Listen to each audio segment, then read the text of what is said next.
Herkese tekrardan selamlar. Kanalıma hoş geldiniz. Bugün benimle birlikte TJ Maxx mağazasını geziyorsunuz. Amerika'da kozmetikten kıyafete, ev eşyasından aksesuara kadar her şeyin indirimli satıldığı bir outlet mağazası burası. Benim de kombinimi bu şekilde görüyorsunuz. Rahat bir kombin tercih ettim çünkü gün boyu burada olacağız. Girişte bizi hemen şöyle vintage çantalar karşılıyor. En son geldiğimde bunlar yoktu. Yeni gelmişler. Çünkü bir raf komple böyle vintage çantalar vardı ve fiyatları da gayet uygundu bence. Yani benim tarzım değil ama kullanmak isteyenler varsa Amerika'da TJ Maxx'i bulabilirsiniz. Ve işte gözlerime inanamadığım o an. İnanılmaz fazla model, renk, çeşit Guess'ten çanta vardı ve bunlar hepsi yeni gelmiş. Çünkü hem çok fazla seçenek vardı hem mağaza çok kalabalıktı. Yeni geldiği için herkes tabii ki de buraya gelmiş bakmaya, almaya ama benim ihtiyacım olmadığı için almadım. Çünkü geçen sefer çok fazla çanta alışverişi yapmıştım. Burada da çantaların yanında valizleri görüyorsunuz. Çantalar renklerine göre ayrılmış ama ne yazık ki herkes böyle bakıp farklı yerlere koyduğu için bayağı fazla karışmıştı ortalık.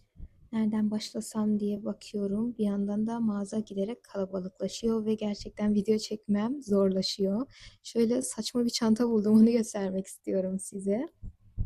Ben böyle hiçbir şey almasam da gelip burayı gezmeyi gerçekten çok seviyorum. Çünkü böyle markalı ürünleri daha uygun fiyata bulabilirsiniz veya farklı farklı modeller bulabilirsiniz. Burada gördüğünüz gibi ben Guess'in böyle bir çantası olduğunu bilmiyordum, mesela bu renkte bir çanta ve çok fazla renk seçenekleri vardı. Kırmızı, lacivert, siyah, yeşil.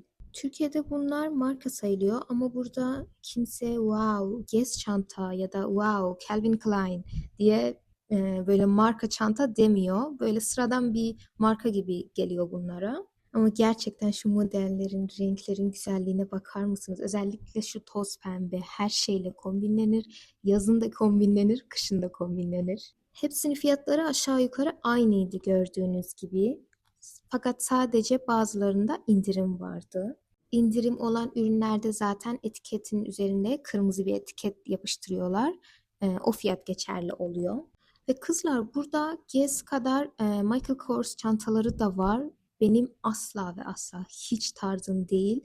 Hayatta kullanmam dediğim çantalar arasında Michael Kors ve son günlerde izlediğim videolarda hani Amerika'ya geliyorlar kısa bir süreliğine alışveriş yapıp gidenler.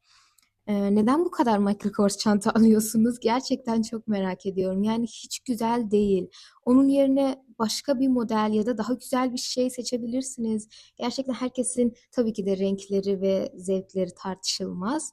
Ama Michael Kors kadar çirkin bir çanta görmedim gerçekten. Mağazada da yine bir sürü Michael Kors çantaları vardı tabii ki de. Ben birkaçını size gösteriyorum burada. Ama öyle çok fazla böyle Guess kadar göstermiyorum. Çünkü Guess'in modelleri gerçekten çok güzeldi. Görüyorsunuz zaten. Burası komple siyah. Bu taraf, sağ tarafta beyaz çantalar var. Bu arada size şöyle bir ipucu vereyim Amerika'da yaşayan arkadaşlar için. Eğer böyle outlet mağazalarına gitmeyi düşünüyorsanız gezmek için veya alışveriş için sabah erken saatte giderseniz, yani açılış saatinde veya açılıştan bir saat sonra olur. Gerçekten hem çok düzenli oluyor hem çok sakin, kafanız çok rahat, kalabalık değil. Gerçekten kafanız rahat bir şekilde alışveriş yapabiliyorsunuz. Ama ne yazık ki öğlen saati veya öğleden sonra gelirseniz adım atacak yer bulamıyorsunuz. Her şey karma karışık. Böyle bir ürün bakarken onun yanında farklı bir ürün çıkabiliyor. Bu arada bu çantaya aşık oldum. Gerçekten çok güzel ama zinciri benim saçıma takılıyor böyle çantaların. O yüzden almadım. Yani bu zincir bir tık daha kalın veya farklı bir çanta askısı olsaydı alırdım. Ve yine çok trend olan bir çanta modelini gösteriyorum size. Fiyatları da gayet uygun. Bakın kalitesi de bu arada çok güzel. Ve buradan alınan takılar da asla ve asla kararmıyor. Ben buradan kaç kere takı aldım. Kolye olsun, küpe olsun, bileklik olsun. Ne kararıyor, ne bozuluyor, ne kopuyor. Gerçekten kalitesi çok iyi. Bunlar da yaz sezonundan kalan yazlık çantalar. Hepsini bir tarafa koymuşlar. Hem indirimli. Burada da abiye çantaları görüyorsunuz. Çok güzeller. Işıl ışıl böyle. Bunlara bakmaya doyamıyorum ya. Gerçekten çok güzeller. Şunlara bakar mısınız? Yani hepsinden alıp böyle her gün farklı kombin yapıp bir tane abiyeyle kombinlemek istiyorum. Ama ne yazık ki Amerika'da bu pek de mümkün olmuyor. Mesela şunun asilliğine, güzelliğine bir bakar mısınız? Yani tek başına kombinin star parçası. Şimdi size bomba bir çanta göstereceğim. Şuna bakar mısınız? Nasıl ışıl ışıl ve böyle hareketli. Çok güzel değil mi? Bu arada bunların fiyatları da gayet uygun. Yani abiye çanta olmasına rağmen fiyatları bayağı uygun. Burada da cüzdan reyonunu görüyorsunuz. Bayağı dağıtmışlar. Buradan da yine GS'in modellerini göstermeye çalışıyorum size. Çünkü diğerleri biraz cırt modeller. Şöyle fiyatını görüyorsunuz. Cüzdanlar fiyatları da yine çok uygun. Bu da büyük boy bir cüzdan. Bunun da fiyatı 25 dolar gördüğünüz gibi. Ve şuranın dağınıklığına bakar mısınız? Sinir krizi geçirdim. Burada da fiyatı ve değeri daha yüksek olan takılar, çantalar, ayakkabılar camın içinde tutuluyor. Sadece camın dışından bakabiliyorsunuz isterseniz söyleyip de satın alabilirsiniz. Coach'un çantaları falan var burada. Bir tane de Calvin Klein çantasını gösteriyorum size. Biraz anne çantası gibi ama bence modeli güzeldi. Ve şimdi sizi benim en sevdiğim reyona götüreceğim. Kalın bilezik ve bilekliklerin olduğu yer. Bunların kalitesi bir tık daha yüksek. O yüzden burada tutuluyor ve fiyatları da diğer takılara göre daha yüksek. Mesela şu taşlı bilekliğe bakın. Benlik değil ama nasıl ışıl ışıl parlıyor.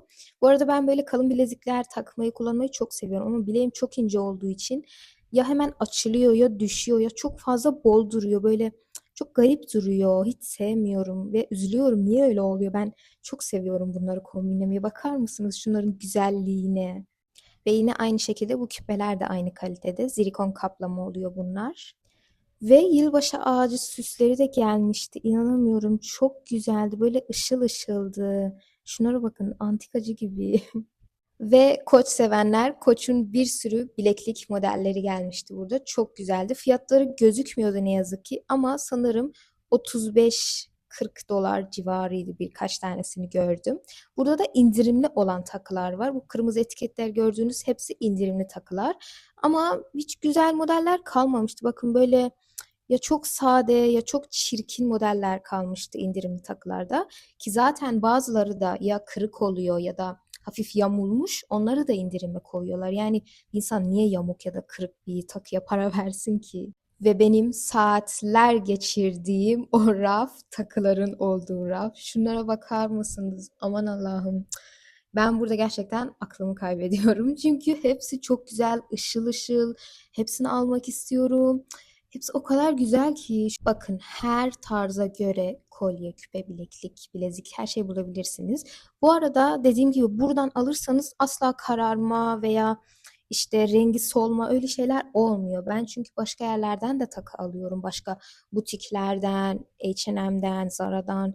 Ama tek seferde, iki seferde kullandığımda hemen kararıyor. Özellikle H&M'in küpeleri olsun, bileklikleri olsun, yüzükleri olsun o kadar çabuk kararıyor ki çok can sıkıcı. Bakın şu ışıl ışıl parlayan seti görüyor musunuz? İkili set sadece 20 dolar. Bir de slip burn yaptığınızda taktığımız o küpeler. Bir de bu Pandora'ya benzeyen bileklik, Pandora çakması gibi diyebiliriz. Şu da çok zarifti. Size biraz daha silikon küpeleri gösteriyorum kızlar. Gerçekten bunlar silikonla birlikte çok güzel duruyor. Ve bu tarz bileklikler de vardı. Ben bunları çok tercih etmiyorum. Çok kalabalık duruyor ama yine de çok hoş, çok tatlı bence bu modeller.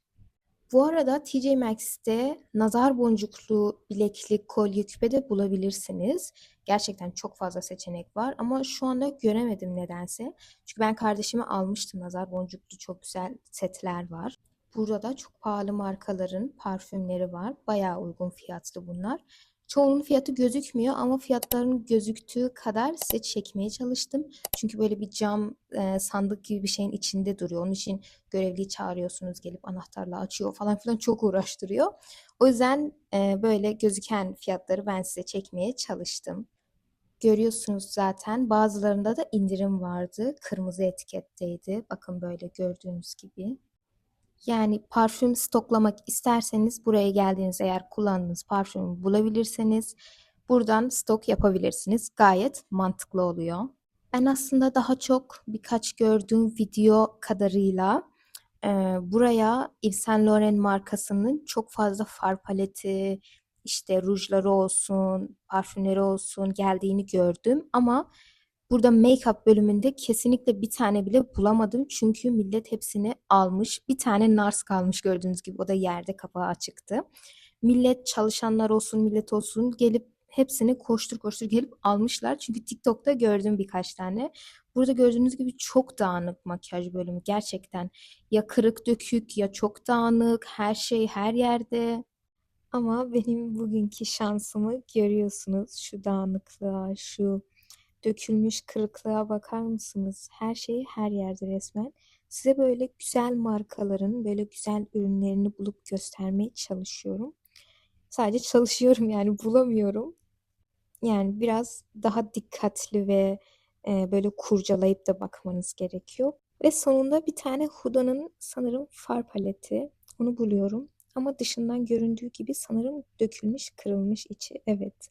Bir tanesi kırılmış ve zaten bunun dış kabı da yoktu. O yüzden çöp. Burada bir tane Fenty'nin ürününü görüyorum. Ona bakıyorum neymiş diye. Bir tane göz fırçası far için. Ama içi boş. Arkadaşlar bu arada buradan bir şey alırken her ne olursa olsun lütfen iyice kontrol edin son kullanma tarihini ve kutunun içerisini açıp da bakın ki kırık dökük olmasın ve içerisinde mutlaka ürün olsun. Çünkü benim başıma bu 2 kere geldi. Birincisinde bir tane kirpik yapıştırıcısı almıştım. Eve geldim, kutuyu açtım, baktım içerisi boş. İkincisinde de bir tane sivilce bandı almıştım. Çoklu paketti, böyle 116 tane falan vardı içinde. Ama eve geldim, açtım. Kutunun içinde sadece 6 tane sivilce bandı kalmış. Geri kalanı çalınmış yani. Düşünebiliyor musunuz? Sivilce bandın içinden çıkarıp almışlar. O yüzden bu konuda biraz dikkatli olun. Bu da Revelation, benim far paletinde çok başarılı bulduğum bir markanın far paleti. Ama bu da dışından anlaşıldığı üzere ürün yere düşmüş ve ne yazık ki bu güzeller güzeli far paleti kırılmış ve dökülmüş. Oysa ki pigmenti çok güzel. Ve cilt bakım ürünlerinin olduğu yere geçiyoruz. Burada gördüğünüz gibi çok fazla çeşit var. Ve şurada benim çok severek kullandığım Tatcha markasının bir el kremine benzer bir şeyini görüyorum ve yüz yıkama jeliymiş bu ama boyutu çok küçük. Bu markanın lip balmı gerçekten çok güzel. Dudaklarınızı mükemmel nem veriyor. Ve Neutrogena'nın da ürünleri var gördüğünüz gibi. Çok severek kullandığım bir markadır kendisi. Yani bu marka zaten uygun fiyatta olduğu için buradan boşuna almanıza gerek yok diye düşünüyorum. Yine bir tane MAC'in makyaj temizleme yağını görüyorum. Ben MAC'in böyle bir ürün olduğunu bilmiyordum. Fiyat da bu şekilde. Ve benim çok komik bulduğum bir marka bu. Daha önce kullanmadım ama ismi bana çok komik geliyor. Neden böyle bir isim yapmışlar? Bu rafın diğer tarafında da Kore cilt bakım ürünleri var. Ama pek de güvenilir sayılmaz. Burada da MAC'in makyaj altı ışıltılı bazını görüyorsunuz. Ben böyle ürünler pek tercih etmediğim için almıyorum ki zaten burada rengine bakıp da almak çok zor. Ama gördüğünüz gibi çok fazla vardı. Sanırım bunu alan pek olmamıştı. O yüzden fazlasıyla duruyordu orada. Ve yine Fenty'nin yüz scrubları, yüz peelingleri daha doğrusu. Bunlar da fiyatları gayet uygundu ama ben yüzüme peeling kullanmadığım için almıyorum. Çünkü cildim çok hassas. Peelingin içinde tanecikler olduğu için yüzüm maalesef çok böyle tahriş edebiliyor. Ve geldik yine o en sevdiğim bölümlerden bir tanesine daha. Burada daha çok kirpik ve kaşla ilgili bütün her şeyi bulabilirsiniz. Benim bilmediğim markalar da var burada. Çok uygun fiyatlı. Ve gerçekten arkadaşlar bakın buranın kirpikleri inanılmaz kaliteli ve çok güzel. Ben her seferinde buradan almaya çalışıyorum. Güzel modeller buldukça. Bunun da rengini anlamaya çalışıyorum. Kahverengi mi, sarı mı? Yani bunu kime göre yaptınız? Ve en sevdiğim bölümlerden bir tanesi daha makyaj fırçalarının olduğu bölüm. Burada gerçekten eğer dikkatli bakarsanız çok kaliteli fırçalar da bulabilirsiniz tabii ki de. Mesela bu böyle 2 tane sünger yanında. Hem çok kaliteli hem fiyatı gayet uygun. Bir de mini boyu var isterseniz. Bunlar seyahat ederken çok kolaylık oluyor. Gördüğünüz gibi çok fazla çeşit var ve çok fazla set var. Hepsinin fiyatı ortalama 20 dolar ile 10 dolar arası değişiyor. Ama daha büyük setler tabii ki de daha pahalı. Mesela 25-30 dolara kadar çıkabiliyor. Böyle tekli fırça almayı da düşünüyorsanız buradan almak daha mantıklı oluyor. Çünkü daha uygun fiyattı bence. Tek bir tane fırçaya o kadar para vermeye gerek yok diye düşünüyorum. Ve yine fırçalarda da bazılarında indirim vardı. Gördüğünüz gibi 6 dolardı bu setin fiyatı. Bence gayet güzel. Evet, şöyle biraz daha bakıyoruz ve şu benim halihazırda kullandığım bir set kendisi. Çok memnunum, çok yumuşak ve gerçekten kalitesi mükemmel. Gördüğünüz gibi Fenty'nin ve Elf'in de fırçaları vardı burada. Ama Fenty'nin böyle minik fırçalarını ben çok başarılı bulmuyorum nedense. Farı çok güzel dağıtmıyorlar. Elf de aynı şekilde. Çok sert bir yapısı var. Ben beğenmiyorum bunları. Makyaj süngerleri ve pudra pafları burada acayip uygun arkadaşlar. Yani hem çok kaliteli hem gerçekten çok uygun fiyatlı. Bakın bunun fiyatı 10 dolar. Dörtlü bir sünger. Burada tabii ki de daha fazla setler oluyordu ama şu an herhalde bitmiş. Çünkü çok az çeşit vardı. Ama gördüğünüz gibi bir sürü işte gözaltı için, fondöten için her çeşit pudra ve pafları bulabilirsiniz burada. Mesela bakın 5 dolara şöyle altılı bir pudra puff'ını görüyorsunuz. Hem rengi çok güzel hem dokusu da gerçekten çok yumuşak. Yani kullan at. Burada da cilt bakımı ürünlerinin aletlerini görüyorsunuz. Bunların hangisine güveneceğiz gerçekten bilmiyorum. Çoğu markalar bilindik değil. O yüzden buradan böyle şeyler almamaya özen gösteriyorum. Gördüğünüz gibi şöyle yüz lifleri ve süngerleri var çok fazla. Eğer benim gibi çok fazla hassas bir cilde sahipseniz gerçekten bunları kullanmadan önce iyice bir araştırın, iyice bir düşünün derim. Çünkü böyle hassas ciltlere her şey uymayabiliyor arkadaşlar. Çok dikkat edelim bu konuya lütfen. Şurada bir şey dikkatimi çekti. Bunu hani dondurup da yani soğutup da gözünüze böyle masaj yapıyorsunuz. Gözünüzün o yorgunluğunu, o şişkinliğini alıyor ya. Öyle bir aletti ama benim gözüm de çok hassas olduğu için kullanamıyorum böyle şeyleri çok fazla. Burada uzun zamandır hep Instagram'da gördüğüm bu ayağınızı derisini soyan maskeleri gördüm. Ve bir tane aldım bundan. Çok merak ediyordum çünkü uzun zamandır hep Instagram'da görüyordum. Fiyatı da gayet uygunmuş. Böyle çok fazla çeşit vardı. Hangisini alacağımı bilemedim. O yüzden böyle ikili bir set aldım. Burada da yine göz altı maskeleri ve yüz maskeleri var. Çok fazla çeşit var.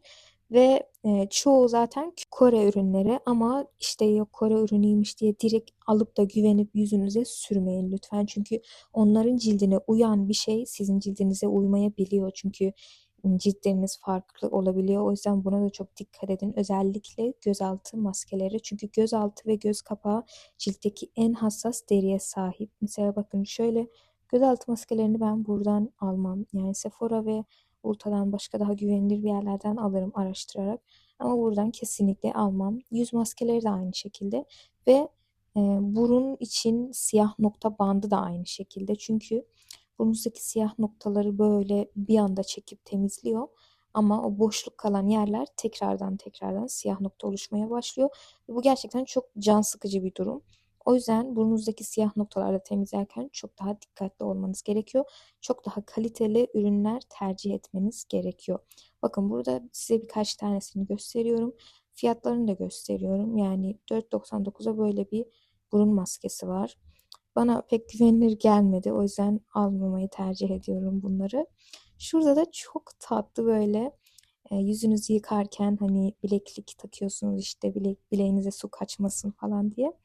Yine çok fazla çeşit kalmamıştı. Birkaç tane çeşit kalmıştı. Onları göstermeye çalışıyorum size. Burada da banyo lifleri falan var. Çok uygun fiyatlı. Burada da böyle çok güzel göz bandını görüyorsunuz. Hem saten hem çok uygun fiyatlı. Şu ayıcığın tatlılığına bakın. Bu 6,99 ve diğer yengeçli kırmızı olan da aynı fiyatlıydı. Bu arada yengeç burcu olan ben buna bayıldım. Ama bana bir tık çocuksu geldi. O yüzden almadım. Şöyle taşlı modelleri de var tabii ki. Ve Oral-B'nin ikili diş fırça seti de vardı burada. İkili olması gayet mantıklı olmuş bence. 99 dolardı fiyatı. Normalde bunların tek bir tanesi 35 dolar. Yani ikili olunca niye bu kadar daha pahalı olmuş bilmiyorum. Burada da el sabunların olduğu bir bölüm. Şöyle çok tatlı el sabunları var. Ben genellikle buradan almaya çalışıyorum. Hem çok fazla koku seçeneği var. Hem çok fazla böyle güzel modeller var. Mesela şu ayıcıklıya bakın bayıldım. Bunun fiyatı 4,99 yanlış hatırlamıyorsam. Evet. Ve ben bunu direkt aldım tabii ki de. Burada da vücut yağları ve nemlendiriciler işte duş jelleri falan var. Yılbaşı için Nivea'nın böyle setleri de vardı. Çok uygun fiyata denk geliyordu burada. Ya Nivea zaten uygun fiyatlı bir marka Amerika'da ama burada yine bir 2-3 dolar daha uyguna bulabilirsiniz. Ve bakın yine bir sürü daha markanın nemlendiricileri falan da vardı. Ben özellikle Nivea'ya göstermeye çalışıyorum çünkü sevdiğim bir marka. Şöyle bir seti içerisinde deodorant falan her şey var 10 dolar. Bir de böyle çanta içinde olan bir set vardı. Bu da çok güzeldi. Bunun da fiyatı 12,99. Ve benim bayıldığım bir raf daha Pinterest tokalarının olduğu bir yer. Normalde bu tokaları kolay kolay bir yerde bulamıyorsunuz ama burada çok fazla çeşit var ve çok güzeller, rengarenkler. Özellikle yazın çok güzel toka çeşitleri geliyor. Şu an yazlık tokalar bir iki tane kalmıştı. Daha çok böyle yeni yıla özel şeyler gelmişti ama şunun parlaklığına ve güzelliğine bakın. 5,99 hem de çok uygun fiyattı.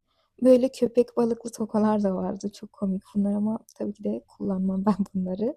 Ve yine şu az önce gösterdiğim tokanın bir küçük boyu. Bunlar da çok güzel oluyor yazın elbiselerle falan. Çok seviyorum ben böyle tokaları.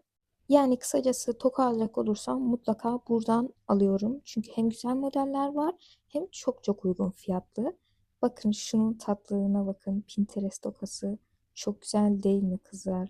Bu arada bu el kremleri gerçekten çok güzel. Ben her seferinde buradan alıyorum bittikçe. Bu da bir büyük boyu. Hem vücut için hem el için. Fiyatları da gayet uygun.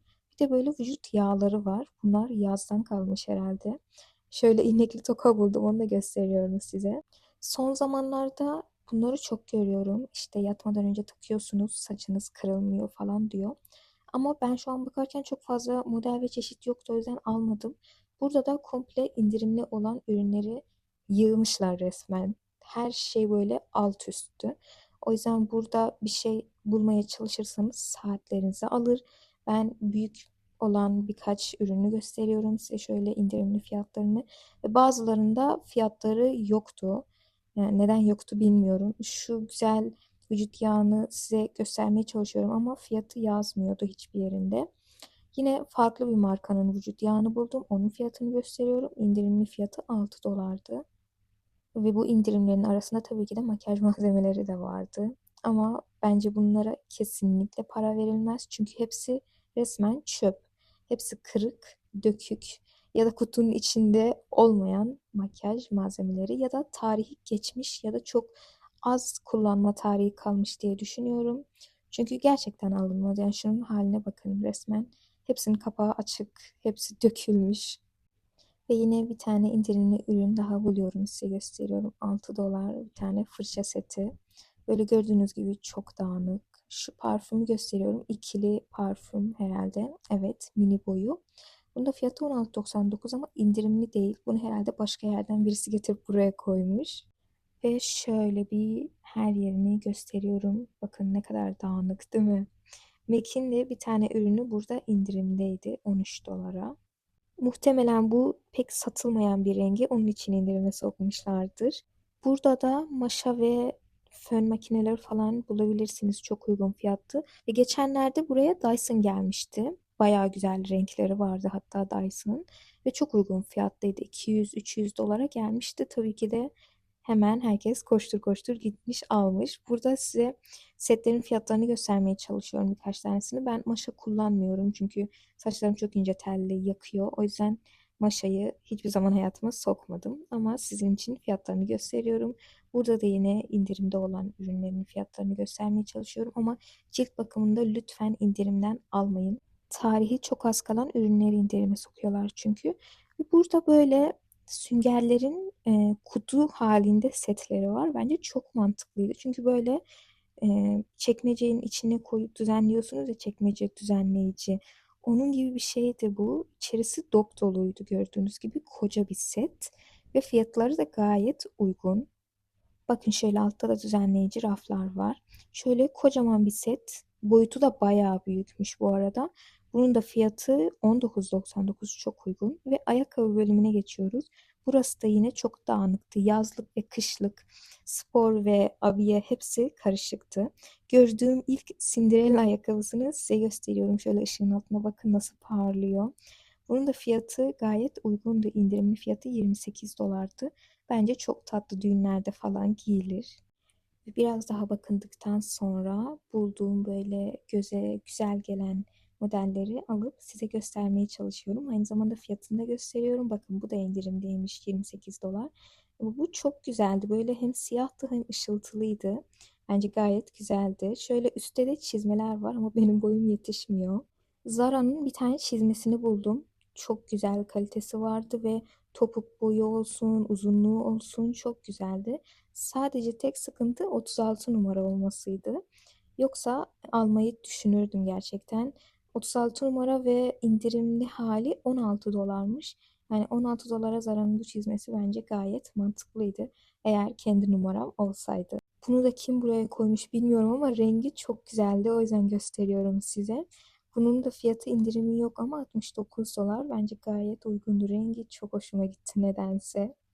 Ve ayakkabı bölümünü biraz daha geziyorum. Ya tüm modeller neredeyse birbirine benzerdi. Hep ya aklar vardı ya botlar ya çizmeler hepsi birbiriyle aynıydı. O yüzden böyle yazlık güzel modelleri göstermeye çalışıyorum size. Bakın şöyle bir topuklu 35 dolar. Bunları yazın aradığınızda kesinlikle bulamıyorsunuz. Olmuyor çünkü. Mesela ben yazın kombinime uygun bir ayakkabı aradım. Hiçbir yerde bulamadım. Şu tarz ayakkabılar da bir ara çok moda olmuştu ama benim asla ve asla tercih etmediğim bir ayakkabı kendisi. Hiç beğenmiyorum. Ve bu da yine Adidas'ın çok sevdiğim bir modeli kendisi. Hem çok sade hem çok şık geliyor bana. Şu anda da ayağımda bundan var zaten. Ben genellikle ayakkabıyı da buradan almaya çalışıyorum. Çünkü markalı ürünleri daha uygun fiyata bulabileceğiniz bir yer. Onun için daha çok ayakkabı için de buraya geliyorum. Şu simli Crocs'a bakın Allah aşkına. Ve Calvin Klein'in bir tane sandaletini buluyorum. İndirime koymuşlar yine. Yazdan kalmış büyük ihtimalle. Ama topuğu çok benim tarzım değil. Şöyle organik bir tane bal buluyorum. Şişesi çok hoşuma gitti. Onun için aldım. Böyle minicik tatlı bir ayıcık. 3,99'du. Çok tatlıydı. O yüzden aldım. Burada yine organik makarnalar, organik baharatlar, ballar vesaire bulunuyor. Burada turşular falan da var. Ve Sevgililer Günü'nde tabii ki de daha çok var ama Amerika'da şimdiden gelmeye başlıyor mağazalara böyle kalpli şeyler, kırmızı şeyler falan. Bakın mesela böyle çok tatlı kupalar vardı ama acayip ağırdı. Şu da çok güzeldi tabii ki ve fiyatları da çok uygun bunların 7,99 ikili bir set. Böyle de bir süsler vardı. Yani kupa falan da almak istediğiniz zaman böyle minik tatlı süsler de almak istediğiniz zaman buradan alınca çok daha mantıklı oluyor. Çünkü çoğu zaman hem indirimde oluyor hem de çok uygun fiyatlı böyle ev için güzel süsleri bulabiliyorsunuz. Buradan aldığınız kupaların kaliteleri de gerçekten çok iyi. Bu parlaklığı falan gitmiyor. Yılbaşına özel böyle kadehler gelmişti. Yani çok da benim tarzım değil. Çok acayip fazla süslemişlerdi. Hem fiyatı da çok pahalıydı. Yani tek bir tanesinin fiyatı 10 dolar. Böyle farklı renklerde, farklı modellerde. Bunlar yılbaşından hemen bir gün sonra indirime giriyorlar. Ama o zaman da alınmaz bence. Çünkü çok fazla güzel modeller değil açıkçası yani benlik değil. Altta da yine şöyle fazla modelleri bulabilirsiniz. Ve böyle çok tatlı kalpli turta kalıpları falan da var burada. Yani tekli tabak da almak isterseniz hani böyle set halinde değil tek bir tane porselen tabak da almak isterseniz burada tekli de satılıyor. Bu gayet mantıklı oluyor. Ve Stanley's'in taşıması için böyle bir çanta yapmışlar. Bence hiç mantıklı değil. Çünkü Stanley's'i elinize taşıyabilirsiniz. Fiyatı da 9,99'du. Yine şöyle çok güzel rengi olan bir termos buldum. Onu gösteriyorum size. Bunun da fiyatı 14,99 ve çok fazla çeşit vardı burada gerçekten. Aralarında indirimli olanları da vardı. Bakın şöyle çok tatlı mini boyları da var. Fiyatları da bu şekilde. Şöyle bakın bir sürü çeşit, bir sürü marka ve farklı farklı boylarda bulabileceğiniz termoslar var burada. Ve herkesin sevdiği o markanın mutfak robotu vardı burada. Fiyatı 250 dolardı. Bence çok pahalı yine de. Ve Amerikalıların bağımlısı olduğu kokulu mumlar. Gerçekten burada bunlar kokulu mum bağımlılıkları var ve çok fazla çeşit var ve şekilleri de gerçekten çok güzel böyle. İstediğiniz her tarzda mumları bulabilirsiniz burada. Bu arada mumların fiyatları da öyle pahalı değil.